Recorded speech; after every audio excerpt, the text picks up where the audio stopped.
Let's talk about curb appeal in the garden. Guten Yardening, everybody. The front yard space that we have here has quickly become one of my favorite places to be out of all of our gardens. And I'm going to talk a little bit about that today. And I'm going to show you some of the changes and upgrades we've made even in the last couple of days to this area. But first, I think it's important to note where we came from in our front yard. Now, this front area of our property was not always a garden space. In fact, last year we had an ash tree in this spot, but we had to take it down because of the emerald ash borer. After we removed that ash tree, we decided that it would be a great opportunity for us to add a few more beds to our already limited space here on our property. And so that's exactly what we did. We built up 7 different beds here, all of which we intended to be no-till gardens. Last season we had our first ever front yarden, and we were able to harvest a few of the vegetables in the fall.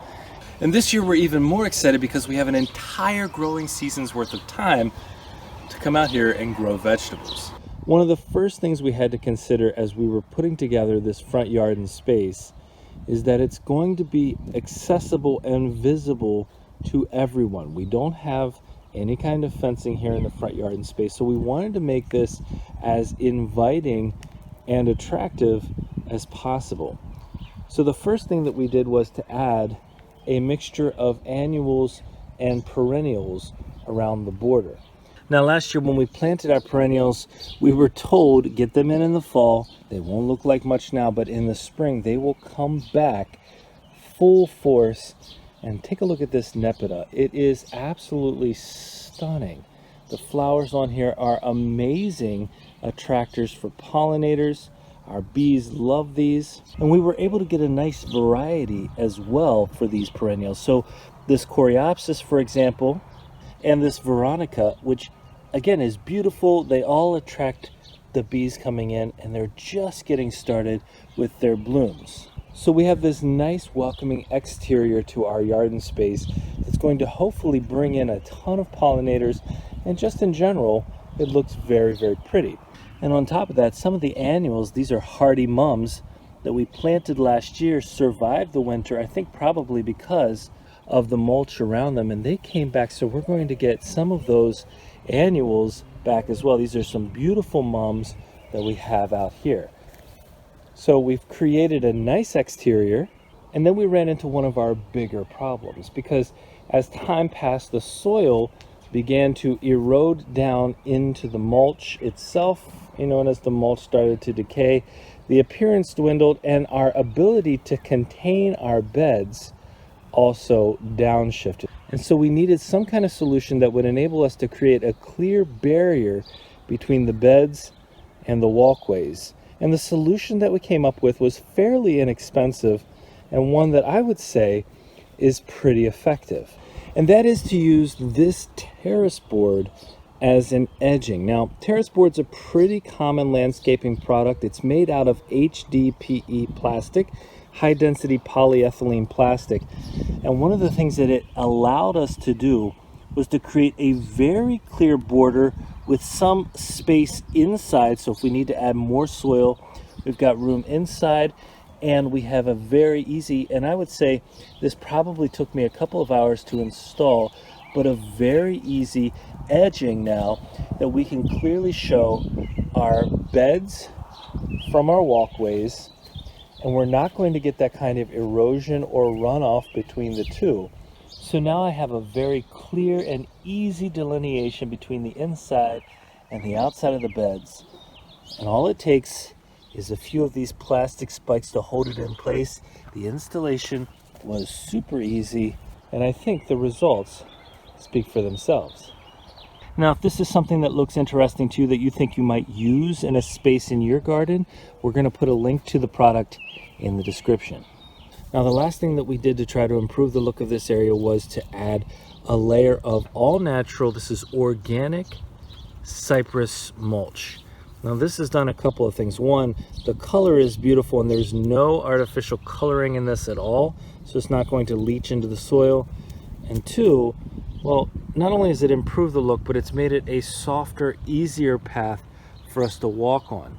Now, one thing that we didn't do was to remove the layer from our ash tree that's underneath here. That's the mulch from our ash tree from when it was shredded before. So if I dig down into this mulch just a little bit, you can see, oh, there we go, some of the older mulch underneath. And we didn't remove that because that's going to continue to break down, it's going to continue to decompose, and that creates that nice layer of organic matter underneath here. And so we don't want to remove mulch. It'll break down over time and there's no need to. And what we're left with here, as you look through this entire space, is a really neat, cleanly outlined front garden that I think has really incredible curb appeal. But none of that would matter if we didn't have some great vegetables growing out here in the front garden space, because that's the whole point of having garden space here anyway, to produce as much food as possible. So let's take a quick look at what we have growing in our beds. This first bed may look a little bit sparse, but in reality, in addition to the pepper that we have growing here, these are sweet potatoes, and we're going to talk about our method for planting these and what we're going to do kind of special with these here in a different video. But these sweet potatoes are going to cover this entire bed pretty quickly. And on top of that, we have at each of our corners, we have some marigolds growing in here. And the marigolds are growing for a couple of reasons, not the least of which is to keep out some of the common pests that we have in our area. This second bed is a brassica bed, so we have lots of Brussels sprouts growing in here, in addition to our broccoli and our cauliflower. Now typically brassicas that come back their second year, their focus is primarily on flowers and seed creation. I'll show you a couple more examples of that here in a second, but this Brussels sprout is actually not doing that. It survived the winter, and if we look in here really closely, right down here in the edge, you can see the beginnings of the formation of some actual sprouts. So who knows what we're going to get from this Brussels sprout, but it seems as though it's not going to go to seed, and we may actually get to harvest some sprouts out of here soon. In this bed we also planted a few peppers, and you can see if we look closely in here at this one, we've got the beginnings of a little baby pepper there.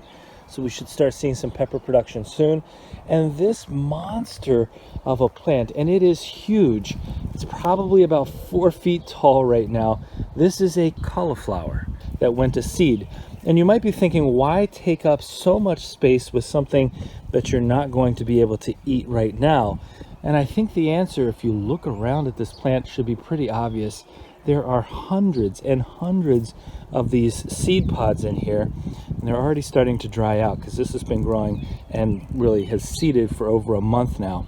But there are hundreds of these seed pods here that we're going to collect from, and we will have cauliflower seeds to spare.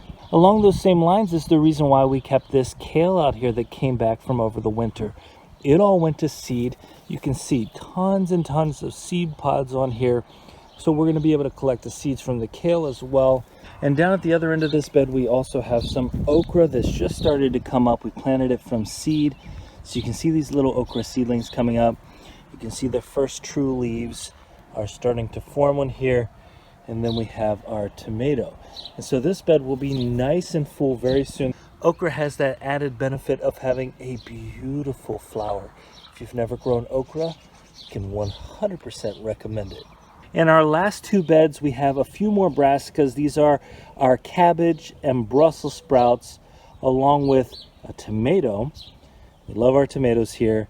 And we have some cauliflower. In this front area, this cauliflower and a few of the peppers are the only things that we didn't grow from seed. And I tell you what, one of my favorite smells in the garden, this is a little bit of fresh basil. What a great way to start the day. Well, we hope you enjoyed this front garden tour. We would love to see what you have growing in your front garden space. If you go on Facebook, find the Guten Yardening public Facebook group and go ahead and join and share with us what you have growing in your front garden space. If you enjoyed this video, don't forget to give us a like, leave us a comment, remember to share and subscribe. And most importantly, remember, when you're with us, you are good. good to grow.